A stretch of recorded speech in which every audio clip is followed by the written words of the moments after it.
আমি আজকে এসেছি পঞ্চগড়ের একটি বড় সুনামধন্য বাদাম মোকামে।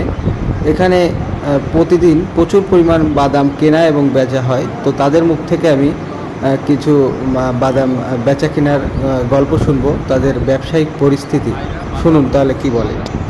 লস খাইছে তাই বলতেছে। আর কোনোদিন বাদাম করি আনি ভাই, বাদাম করি আমার বাস বড় বাসা দিছে আমার। এর আগে পরে কি ব্যবসা পান নাই? না না না, লাভের মুখ কিনে দেখা পাইনি ভাই। এখন কত করে কেজি? এখন কেজি মানে 2200-2500 টাকা মন মাত্র মন। আর খরচ হিসেবে 15-16 কত হলে আপনাদের ব্যবসা হতো? আমাদের এখন 4000 টাকা দেখে দাও। কত হলে ব্যবসা হইতো? 4000 টাকা বেশি মন, 4000 টাকা কিছুটা উঠতো। ভাইরা বলতেছে ভাইদের অনেক লস। এবার 4000 টাকা বেচলে এই চালানটায় ব্যবসা হতো, কিন্তু 2000 টাকা 2200 টাকা মন বিক্রি করতে হচ্ছে, এই জন্য খুব লসে আছে।